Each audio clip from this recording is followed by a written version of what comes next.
Welcome to Safety Talk. Personal safety expert Pete Canavan shares his insights and interviews experts who provide simple and effective tips, techniques, and technologies to keep you safe and secure both online and off.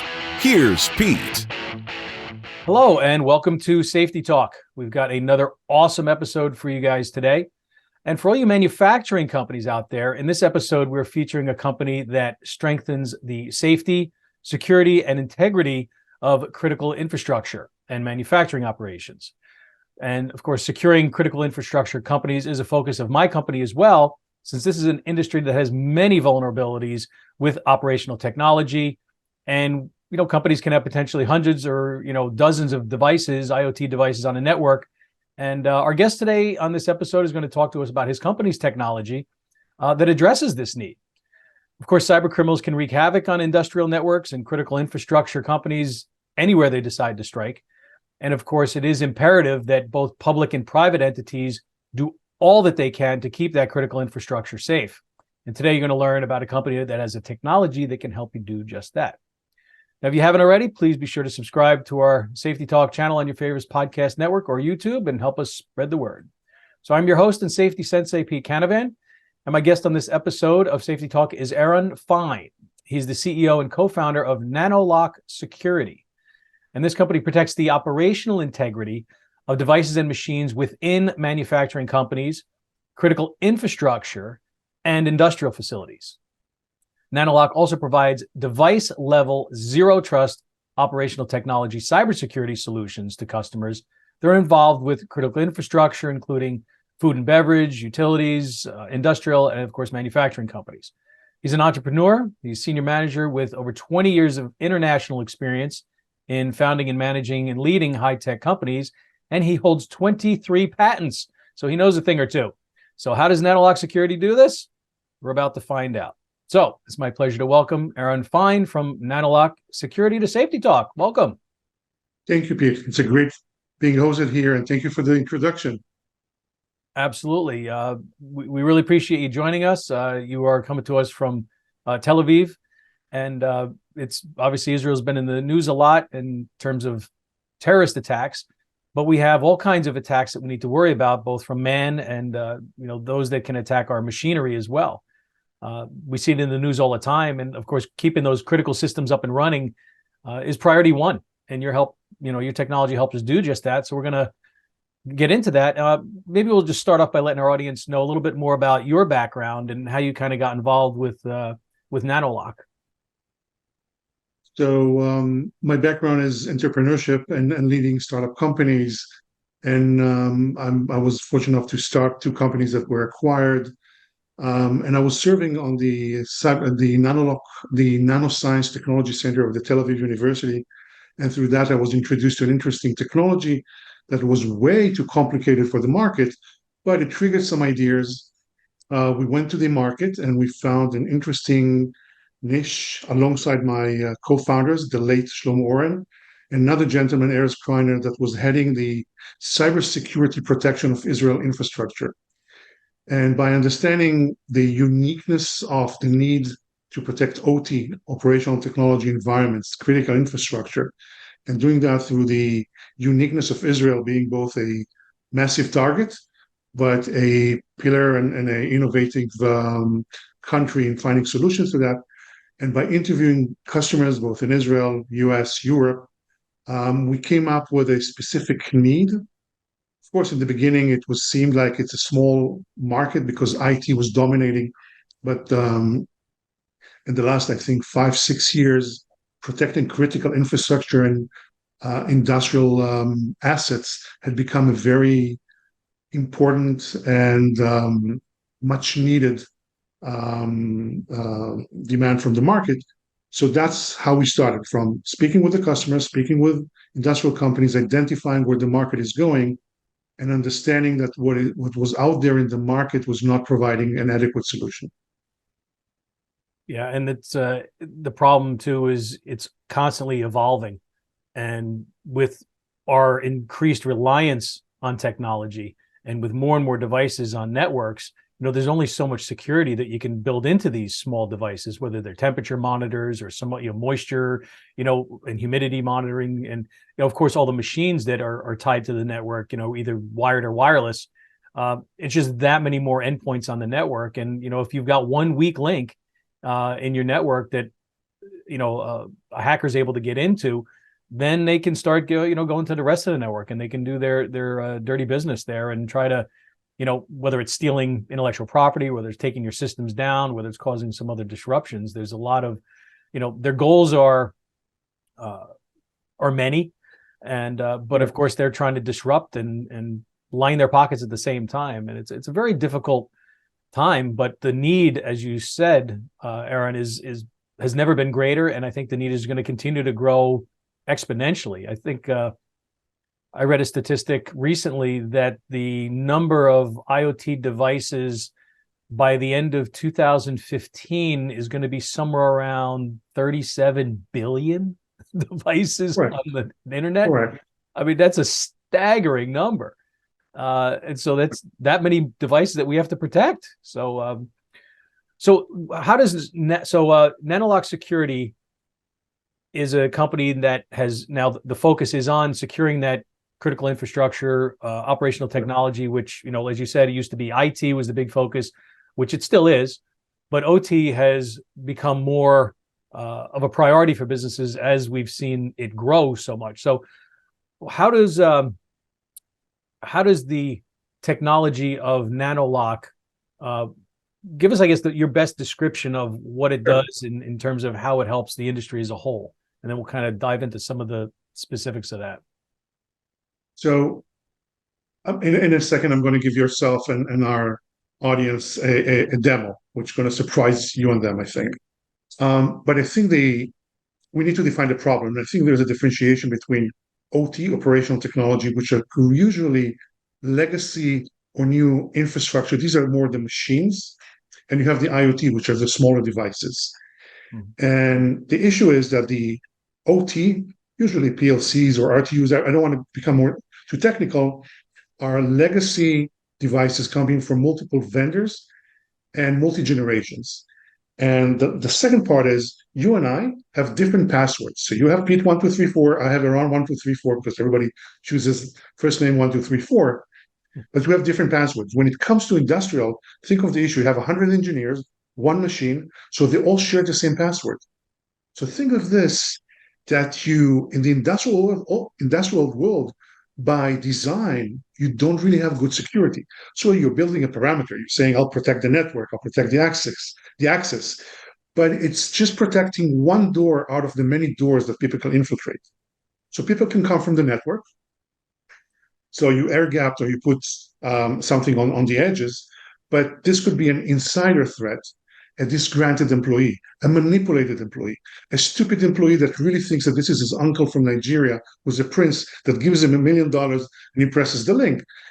You can have your vendors, this is Joe who comes every morning, Joe, he comes with his laptop to do some work, but who knows where Joe's laptop spent the last night? We don't know. So he could come up harmful. And lastly, human errors. All of this can lead to a disruption in the way the machines work. And I promised you a demo.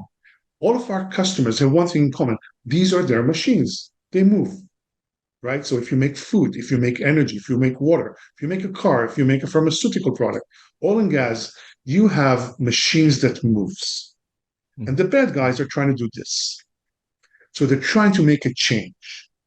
And if they'll make a change, then you have a disruption. A change could be, I'm stopping your information, Colonial Pipeline, ransomware attack.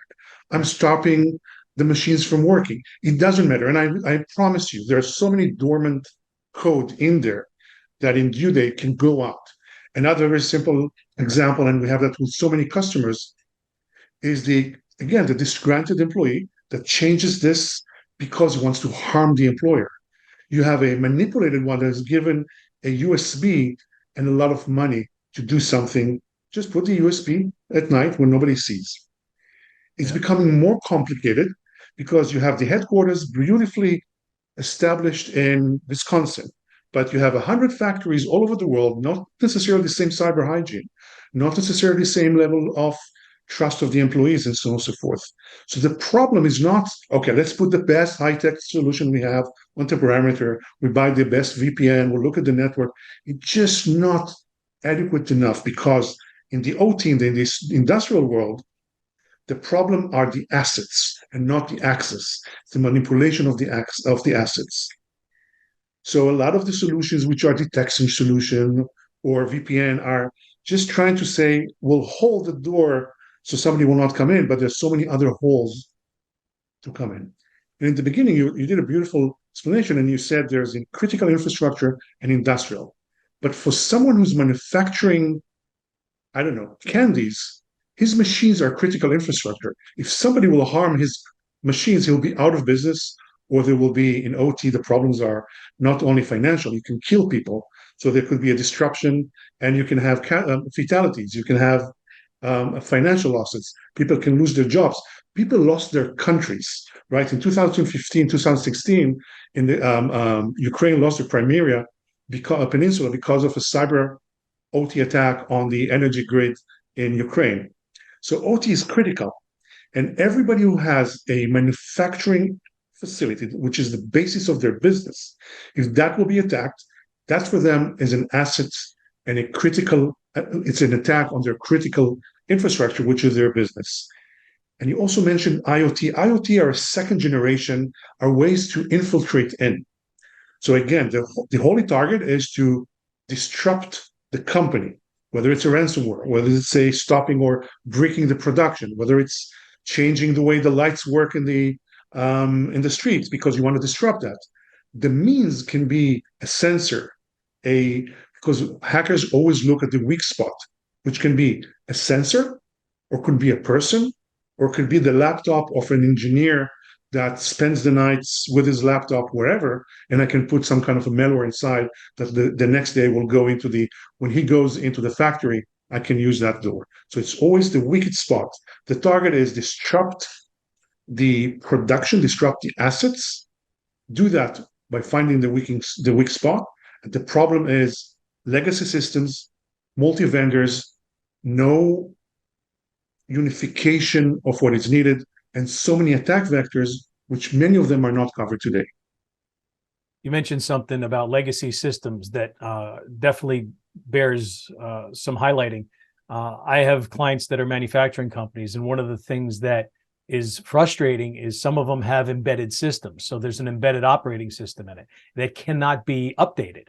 So if there are updates to that operating system, it's a closed system. You're not able to update it. If there is security software that you'd like to install, whether it's some a client-based software program that communicates with a server-based system that pushes out updates to antivirus software or something like that, you might not be able to install it on that system. And so you've got a lot of especially older systems, in terms of equipment, that are running these older embedded operating systems or proprietary software that could be around for a long time. And so now some new vulnerability is found, or when something gets on the network, it's looking for devices that are running outdated operating systems, and it says, oh, we got one here, we got one here, we got one here. There's our weak spots. And now they can go in there, they can cause the machines to shut down, they can cause them not to work correctly, they can use them as launching pads for something else. And so that's a big problem that I've seen, is the inability to upgrade older legacy systems software. And of course, right, companies can't, if you've got $1 million piece of machinery, it's going to be hard to update that every year with a new one, or every couple of years, because a lot of times, even larger companies, you're financing these things. You're not putting, you don't need to buy 10 new systems at, $10 million a piece. You're not going to drop $100 million a year to replace those systems every couple of years just because you want to stay up to date. It's like, well, the system works. Why do I, if it's not, quote, broke, don't fix it. But again, there has to be something, I think, more of a common standard that has to be developed. And, you may agree with me on this, Eran, but that these sorts of systems have to have some way that they can be updated and more easily monitored to lock them down and to keep them so that they aren't such vulnerable endpoints. Now, some things are obviously, you can't put a lot of technology into like small monitoring systems, little IoT devices and stuff like that.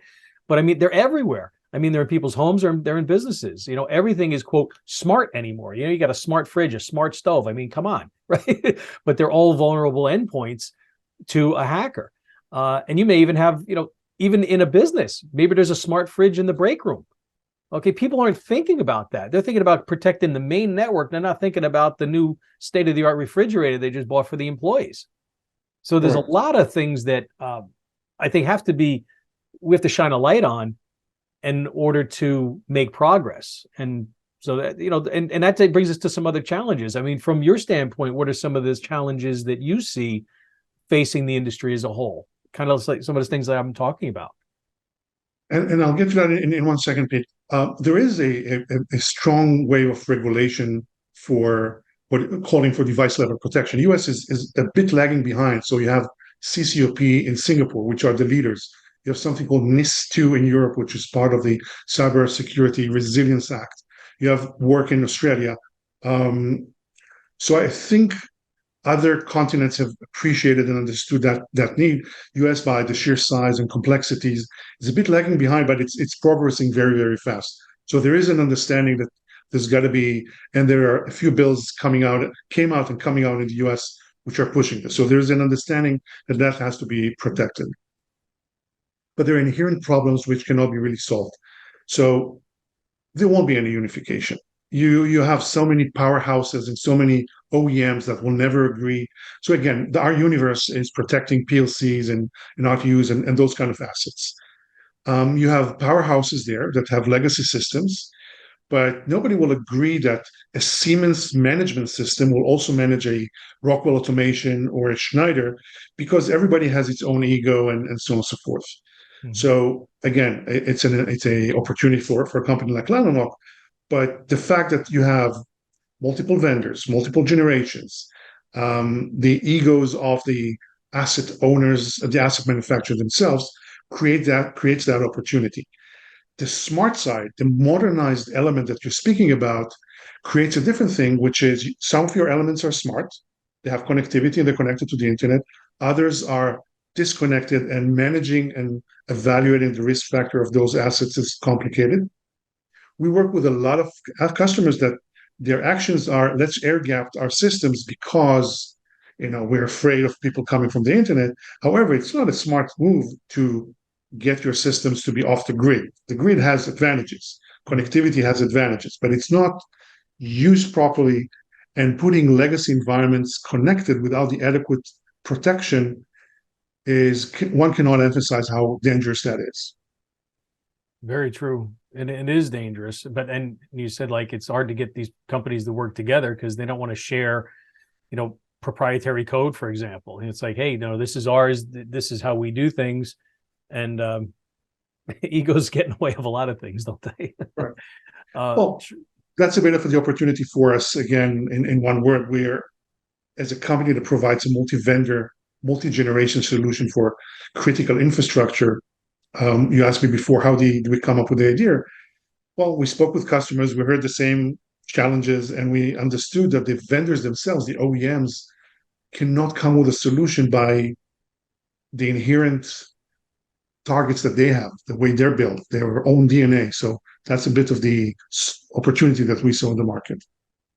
So let's talk a little bit about, how does the NanoLock Security work for a business? If you have a new client that comes to you and says, hey, we're a big manufacturing company, we've got all of these machines and monitors and sensors and things like that, how does NanoLock come in and secure that for the client? So let's look first, if you don't mind, let's look at what he has before NanoLock, right? So we're not the first cyber company, we're not the first industrial company. A customer may be very novice and has a lot of solutions or a few solutions. You don't come and there's a void. So a customer might find himself with a VPN or protection of the network. He may find himself with what is called IDS, network detection or anomaly detection systems. He may find himself with what is called PAM, privileged access management. But they're all not prevention, they're detection. They're trying to understand if something malicious happened. Okay. And usually this is a good way to say the horse has just left the stable. The stable was great and just they left it a second ago. And it's also creating alerts fatigue and misses the insider threats. So it's a bit challenging, not a perfect solution. So when we come to the customer, we ask him, he may have two needs. The first one is to protect the PLCs and RTUs. RTUs is something called remote terminal unit, again, used in the industrial world. And the PLCs, programmable logic controllers, are the things that makes the machines move in a certain way. When I describe this, this is governed by a PLC. Mm-hmm. And in this case, we tell him, we will provide you with a software that will enable governing the PLCs without installing anything inside the PLC because it's impossible.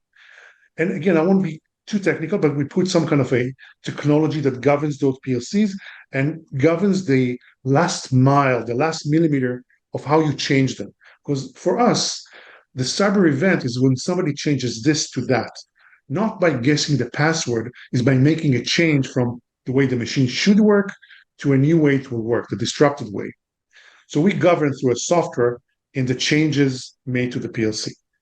When somebody has different technologies or different needs, which are not PLC, we work with laser cutting machines, we work with smart meter companies, with meter companies, we work with the OEM himself or either directly or through partners, and we provide a piece of software they can incorporate inside. The difference is in the first solution, the OT Defender, we work with the end customer, the industrial companies, the food companies, the energy companies, the water companies, and industrial companies, and so on and so forth. The second solution, what we call the Edge Defender, is when we work with OEMs and deploy that inside. And we have customers which are both. They say, we want to start with the OT Defender to protect assets, and please add a layer on top of that of the smaller devices or not the machines, the smaller devices inside. So two different solutions, one for the PLCs and RTUs and the other one for the smaller or the non-PLC machines. Interesting, because they both obviously need protection. And so like, for example, I have a client that's a big machine shop. They've got these huge Mitsubishi laser cutters, right? There's nobody around that services them when they need help. Somebody from Mitsubishi's got to fly out and fix them. So would you work with a company like Mitsubishi, for example, to say, hey, we need to secure this better. We have a solution. Here's a solution. And you try to get them to incorporate it, because that's like one of those embedded systems I was talking about earlier. It comes with software. It's a certain version, like an embedded version of Windows, can't be edited, can't do anything with it. So you either got to air gap it or, find some other way to secure that device, But to make it easy, you want it on a network. So you can send, the jobs through the network from a PC to it instead of having to download it onto a flash drive, walk up to the computer, plug in the USB drive, load the software. It's convenience is what people want. Time is money. So let me give you an example of a true customer, which became public. So I'm very comfortable in saying. So we have a laser cutting machine manufacturer. It's called Bystronic. It's a Swiss company, one of the largest in the world. They make laser cutting machines and metal bending. So it's not Mitsubishi, but they're one of in the same industry. Mm-hmm. And in this case, Bystronic is our customer. Again, public knowledge. And we protect and help them manage and protect their assets with tens of factories around the world, where instead of, number one, it's protecting their assets, it's enabling a remote update because it's securing the update and so on and so forth. So on one side, we work with the manufacturer of the equipment, but also in some cases, we work with the shop itself that says, I don't want to speak, please do not speak with my vendor. I don't want to pay them, or I don't want to work with them. I don't want to do any changes. Can you solve it? And then we solve with a different technology to protect. So this is exactly the two solutions that when we speak with the customer, we say, do you have good relationship with the vendor? Do you want to buy your machinery or update your machinery? Or do you want us to protect you from the outside? But again, that's great that you can give them that option. As you described. And by the way, the problems are not only cyber, that's also human error. You just described a mom and pop shop with 3 machines. They can make a mistake and kill their business. So we have businesses that if you make a mistake on the laser cutting pattern, you just threw away $2 million because the piece of machine that machine that you just cut costs $2 million. So it doesn't matter to them whether it's a cyber attack or a human error. They want to prevent it both. Very true. Yeah, and it's good that you give them options, because some people would not be comfortable going one route or the other. They want to keep everything in house as much as possible. So, it's very interesting because of how this is sort of differs from what you would consider, I guess you could say, traditional operational technology, cybersecurity, right? Correct. Traditional is nice, but traditional, the other guys, the adversaries know traditional as well, right? So, right, and that makes you more vulnerable if they're familiar with it. So that ties then into, of course, the actual physical security potentially of that plant as well, correct? correct. But again, physical security. So I tell you what is the biggest problem: the human nature. So physical security is great. And I've been to many factories which are heavily secured. The second time I was there, they said, "Hey, Ron, how are you?" And the entire physical security is up in the air because, you already know me. And if they saw me, if I'm, again, one of their vendors and I come every week and they know me and we're drinking coffee together, you can have the best physical security protocols. In reality, that vaporizes because of the human nature.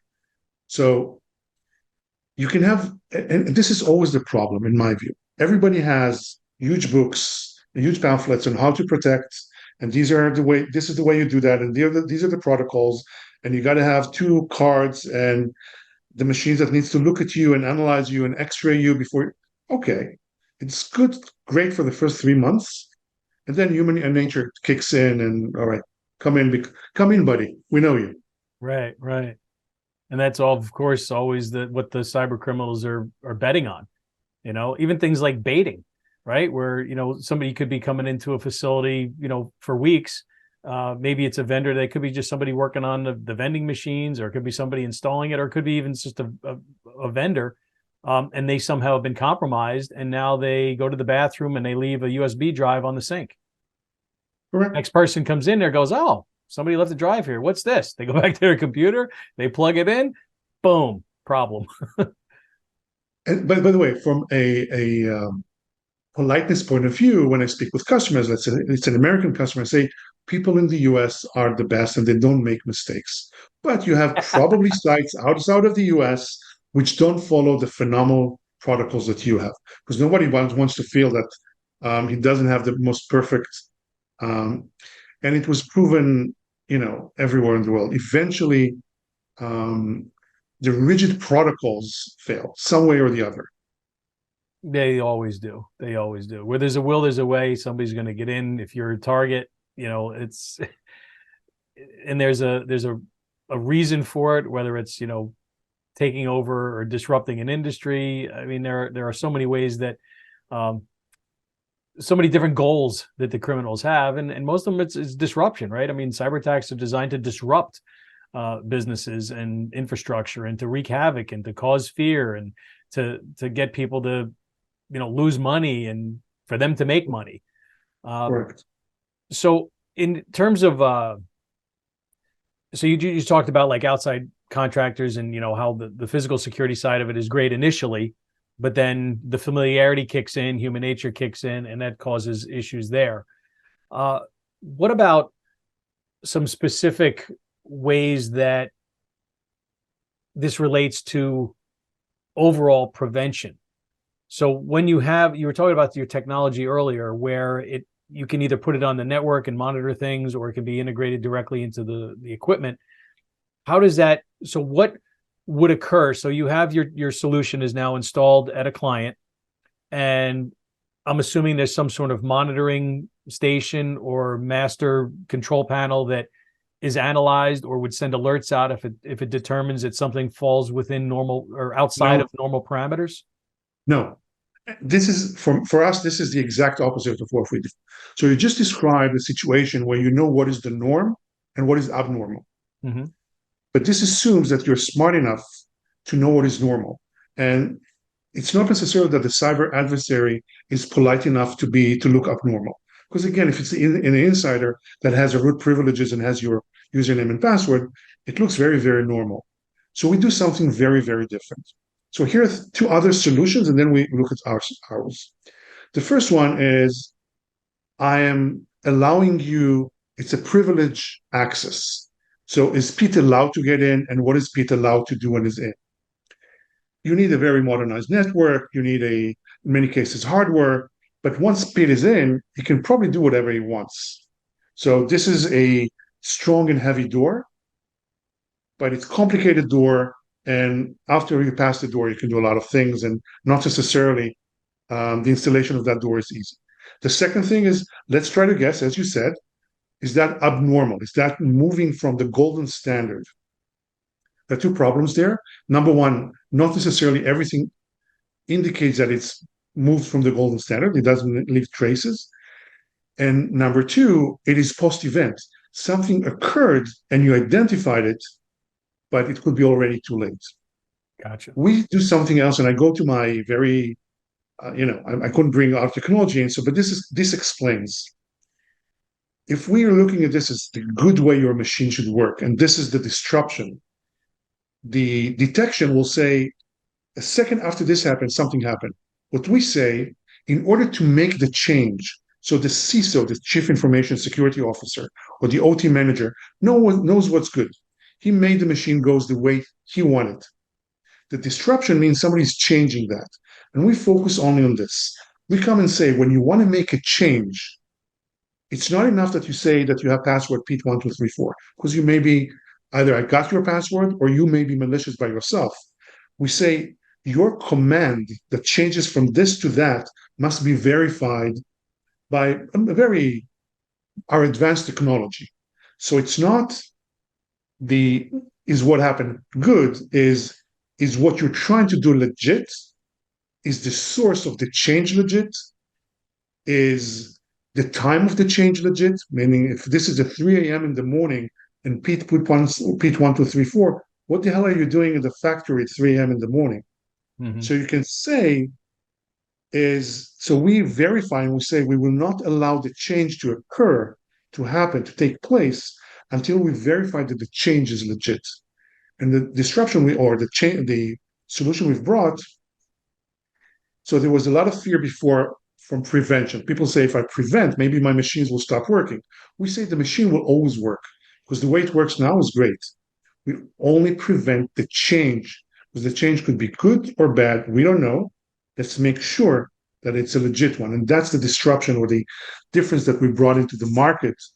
We're not trying to guess anything. We're not trying to outsmart the adversary. We're not trying to look at say, is that legit or not legit? Was this a malicious or not? We don't know. If you try to change and the change will change the way the machine will work, we'll make sure that it's a verified one. It's very, very interesting how that works, because my last interview was with another company, interestingly enough, out of Israel, called Cervelo, and they specialize in rail cybersecurity.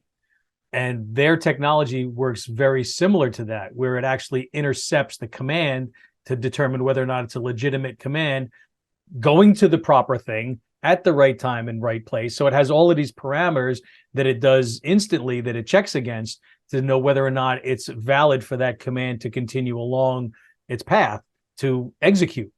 And it sounds like your technology works similarly in that it knows, hey, okay, you've got the right privileges, you're in the system, and that's okay. But what you're trying to do, no, you shouldn't be trying to do that, because it doesn't match up with what is the norm or what we expect to see. Again, norm is the outcome.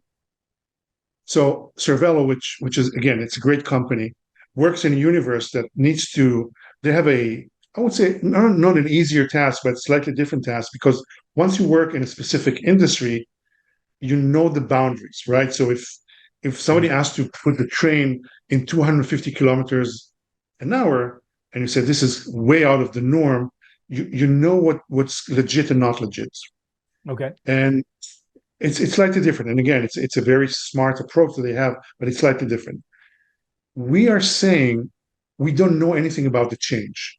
And we don't know, well, we only say that is the change legit, coming from a legit source, by a legit person, and a legit time, authorized, and so on and so forth, without any guessing. So the challenge there is, number one, identifying the legitimacy of the source, Number two, going back to our previous discussion, unify that among the assets.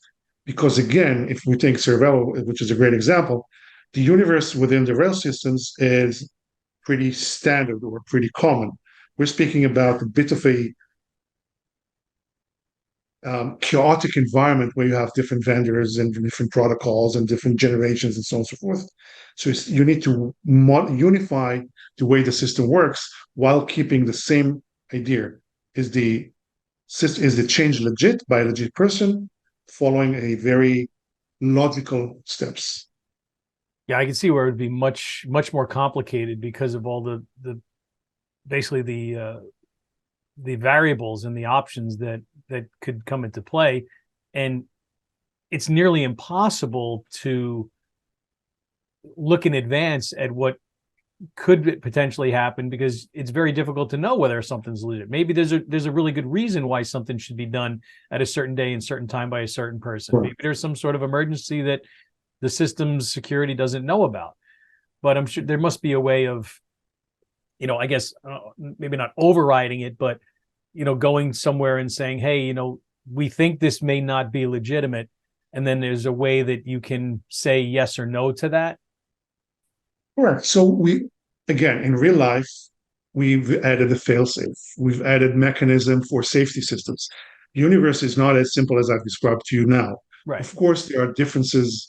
There could be anomalies. There could be things which looks to the system, to the logic. And this is exactly the thing where you bring logic. There are things which are different from the logic for any reason. Again, a breakdown, meltdown in the factory at 3 a.m. Yes, people want to change, to make it a change. So we as a company, and the product is designed to provide security, but remembering that the main business of the company, of the customer, is to make his thing. Okay, so not security is important, but it's not the main thing. So we're making sure that the the plant manager, can meet his KPIs while being safe, that the field engineers or the people on the ground are not, because they're always a friction point. You don't want to complicate stuff for them and say, okay, because they will push back. So you want to give them a simple solution, understanding their business is to meet KPIs while providing this entire this protection on top of that. Not an easy task, but we're doing fine. No, not an easy task. So many players and so many options. It obviously complicates things exponentially. So how about some safety-focused use cases, some specific sort of use cases for where this has been put into play?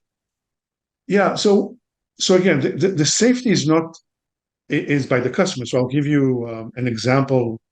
There are customers out there from the food sector. So you say, what could happen there? But if somebody changes temperatures in an oven, this could be catastrophic, right? Mm-hmm. So companies who have big cranes, if you disrupt cranes in the maritime business. So safety is determined by the nature of the machines and by the malicious intentions of the adversary. So Colonial Pipeline is devastating, but I don't think people died there. People lost their jobs, but there was no loss of life. There are other events where you're dealing with heavy machinery, with temperature, with things that move, then these are safety issues all over. Right, because you could change the temperature of like chemicals and cause an explosion, which obviously could cause not just damage, but injuries and deaths as well. Correct. Yeah, it stinks that we have to deal with this. It's like the criminals are out there trying to disrupt the world, and if their talents were just put to better use, in a positive way, we'd be in such a much better shape. The whole world would be so much further along with what we can achieve. But unfortunately, resources have to be diverted, and companies have to invest in ways that they can secure their systems, their networks, their livelihoods, both theirs for the company and the employees, as well as everybody they touch, their vendors and suppliers, and of course their customers. So it's a very complicated thing. What I want to do, and this show is also put on YouTube, so people can see video of it, as well as, it's the audio is streamed through all the different podcast networks. I'm going to share my screen real quick right now and just pull up your website for customers, people that are potentially looking at how they can secure their networks. The website is nanolocksecurity.com, and I was poking around here and looking at some of the different options you have on the website and information that you can book a demo here to learn more about it. But you have some very good information on the technology itself and, what you can do, and, even regulations, which I thought was interesting because, there's always going to be regulations. They're always changing. New ones are coming out. Old ones are being deprecated. And as that, as the different regulatory bodies all over the world are asking for more protection, as you mentioned, some of the ones earlier, they need to know that companies are securing themselves because we are so interconnected now. If there's a company that is, talking to other companies and other systems, there's got to be ways that can be secured and the damage can be kept to a minimum if something occurs. One-day installation I thought was very interesting. So this is something that can be installed very rapidly. It's not like somebody's got to have downtime. And so I wanted to kind of touch on that real quick because some companies out there may be listening to this thinking, well, this sounds great, but we're a 24/7 shop. We can't afford any downtime. I'd love to secure my network and my machines and do all that kind of stuff. But, every minute we're not working, we're losing X amount of dollars, and I can't afford to be down for days or a week or shut down on a weekend. So I thought that was interesting. So how is it possible that you're able to install that so quickly without impacting the performance of your customer? So again, I'm going back to the two solutions that we have. The one that we're speaking about is the OT Defender, protecting the OT assets. And because we're not installing anything in the on the PLC itself, and again, I don't want to become too technical. And by the way, it's not us that's installing; it's always with the partners. We have phenomenal partners around the world, but our partners and vendor and suppliers that are installing that. So we're installing a piece of code on a simple computer. We are putting a server either locally in on-prem or in the cloud or any combination of that. Mm-hmm. It's about a day, and then you get another day of training. And again, the idea is that we understand that the biggest friction point is the plant manager, the engineers, and the unwillingness of the company to shut down its operations for a long period of time. So it is by taking that into consideration from day one, by speaking with them and understanding this is a pain point, we came up with a solution that the footprint of the installation is very, very short and brought down to a minimum. That's great. And, because companies don't want that. They don't want an impact. And, that's exactly what you're selling there. And of course, good auditing. And we're just looking at the website here. So those of you looking at this on YouTube can see some of that. If not, definitely go to the website and check it out. I thought this was pretty funny here. You've got it preventing attacks from insiders, human error supply chain, and even outsiders. You got the little UFO here. You never know where it's going to come from, right? But EV charging, I thought was interesting because, with the proliferation now of electric vehicles, that's something else that now we've got to worry about being connected to the grid. And if, things go the way they seem to be, there are going to be a heck of a lot of these things connected, globally and worldwide. And so this is also an asset that your technology is able to protect, it would appear. Correct. So EV charging stations have two attack reasons, or two reasons to attack the EV charging station. The first one is pretty straightforward. It's a financial one, right? So you have a machine that provides service that needs to be charged. And if I can hack it and make sure that nobody charges me, that's better. If I can lower the amount that I've consumed, the best. So financial reasons. The second one is volume driven. These are machines that take or create demand from the grid. And by controlling them, I can play with the grid, put the grid in overflow and so on and so forth.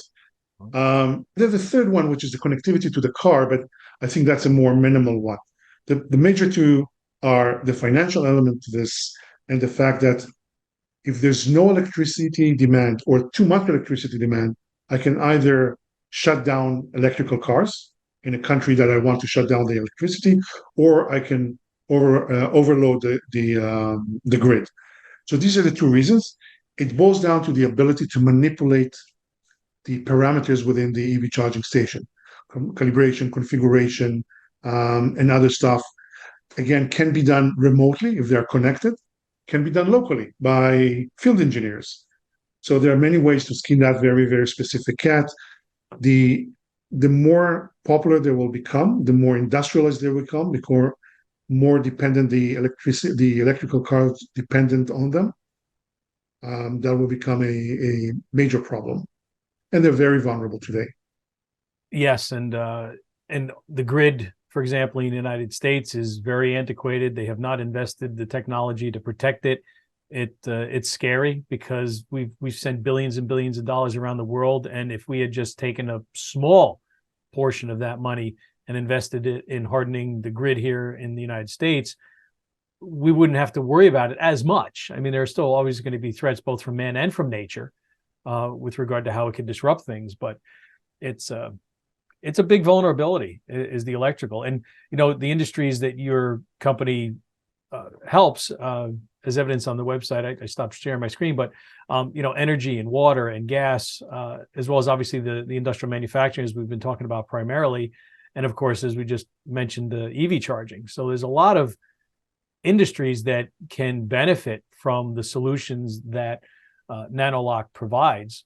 As you mentioned, you've got partners that can help implement these solutions all over the world, right? I mean, you're in the United States and lots of other countries as well.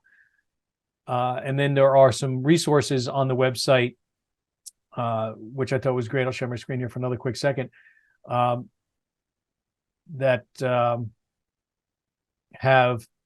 You've got some great videos here and some product briefs and brochures, so people can really get a good understanding of what the solutions are for their industry. You've got white papers on here. You mentioned the NIS2 directive in Europe for the network information security, and that information is on there. So anybody that needs to familiarize themselves or maybe refamiliarize themselves with some of this information, you've got a lot of really good information in here, including case studies, which, you know, a lot of people always like to see that. You know, they want to see, well, you know, tell me how this really did work for, you know, some other company. You can find that information out. So it's a lot of good resources. I like to see that you've got a lot of stuff that can educate your potential customers, and then you know, they can book a demo and hopefully become a customer, right? Definitely your audience from the US, Europe, Singapore, and Japan can definitely benefit from this and enjoy this. And we definitely see and this is primarily a US audience, but not only, but in the US, we're seeing a significantly growing demand, and more importantly, a understanding of the need of that because of geopolitical, financial challenges and basically the change in power around the world, and some of the geopolitical occurrences in the last few years have risen the understanding, the need, the motivation, and brought in budgets which are allocated for this. I don't think it's enough yet, but I think there's definitely a beginning of a massive awareness. As long as we're moving in the right direction. You know, we always want to move more quickly, but sometimes these things take time. But it would appear that, you know, every company in the world really that's a manufacturer could benefit from this technology to secure their systems and their networks, because these threats aren't going away. They're only, you know, ramping up. You know, we see more and more attacks every year. We see more and more successful attacks every year. That number is not going to go down. And so we've got to address that problem head on. And companies need to put in their budgets the funds to secure their networks, you know, and it starts with finding out about the technologies and the solutions that are available, like NanoLocks, and being able to say, okay, well, this is what it's going to cost us. This is how we implement it. So let's talk about the cost for a minute. Obviously, you know, give me prices, but do you charge by the number of devices on the network? Is it like a site license? Is it a company license? Do you do it different ways? Because I'm sure that's probably what, you know, some of the people are listening to thinking is, hey, you know, what's this going to cost me? So it's a site license, and then when the customer says it's big enough, let's move to a corporate license. We try to shy away for per device. It's not healthy to either side. So usually a site, customers pay from 3 to 5 years because the assets are there for long periods of time. So 3 to 5 years is the average. And if customer says, I have so many sites, let's go into a corporate license. We're flexible and we understand the nature. Some customers, which are on the governmental side, ask to move from what is called an OPEX model to a CAPEX model. And again, there's flexibility because they need to show that they are, usually the governmental ones ask for that. So there's a level of flexibility, but per site or corporate is the path that the majority of the customers are going through. I think probably people like that too, because they don't want to be nickel and dimed. Every time you add another device on the network, it's going to cost you more money. Correct. Yeah. It's not right, and it's not, and the auditing of that is nobody's happy. Right. No, that makes sense, and I'm sure people listening are smiling and thinking, "Good, I don't want to have to worry about that." It's like, what do I got to do? What do I got to pay you? And then whatever they put on their network, they know it's going to be secured by your solution. So that's fantastic. I'm very glad we got a chance to connect and learn about the technology and start to educate people about it, because, as I said, the threats aren't going away. We need to address it head on. You need to be proactive about it. Reactive is not the way to be, because the damage has been done. The problem's already occurred, and now you're doing damage control. And the recovery side of it is much more difficult when you have to deal with that. And you better have a plan in place to when something does happen. You better know what you're going to do, how you're going to get back online as quickly as possible. What areas do you need to focus on? And that's something that my company does. And that's why I thought it was really interesting that you came across here as a guest, because I'm like, wow, here's somebody that's out in the field. You're doing it all the time. You see the threats, you can understand them, you can communicate that. And then most importantly, you provide a solution to companies that need it. Is there anything else as we get wrapped up here, Eran, that you'd like to tell us that we haven't talked about, or maybe any kind of last thoughts we want to leave the audience with? Number one, I really enjoyed the show. So thank you for having me here. It was a pleasure, and thank you for the very avid discussion. I think you said it right. I urge people, and again, I'm not trying to sell anything through this discussion. It is important. Security and safety is important for everyone, and even companies who think they're not part of that game because they don't make electricity or water, because they make toys or chocolate. Somewhere there's somebody that has an potential interest. Not everything is to scare everyone, but just an awareness and being proactive. I think it's definitely a great recommendation. So I'm just following you on this. Okay. Well, there's a need. You have a solution to that need, and I encourage anybody that has any sort of manufacturing facility to take a look at it. Book a demo. You don't have to commit to anything, but find out more about it, because at the very least, you're going to become more informed and educated about what threats are out there. Maybe it's not in the budget this year. Get it in the budget next year. The threats aren't going away; they're getting worse. And if you're out of business, what benefit is that to anybody? It's affecting many people's lives. So, just to kind of sum it all up for everybody, Eran's company, NanoLock Solutions, they're basically shifting the paradigm here, okay, from post-incident detection to a level of prevention and protection at the device level. And so it changes the narrative. It's different than how some other solutions work. And the system is designed for all types of PLCs, those programmable logic controllers, including legacy systems, new systems, things that are connected, not connected, and even stuff that's air-gapped, as Eran mentioned earlier. It also allows for complete traceability of all of those PLC-related activities. And so it is protecting also the industrial control systems, those ICSs, against outsiders, as well as, people from the inside, or any, cyber threats that may exist or come in from the supply chain side. And of course, human errors. It helps ensure that you have zero downtime. And time is money, and you don't want to have any downtime in your production. So with no impact on performance or functionality, you could have a solution that strengthens the safety as well as ensures regulatory compliance of your company.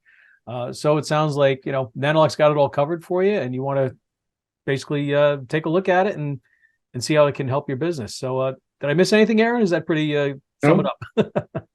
no, it's a beautiful definition, and I appreciate the clarity of explaining this. Thank you.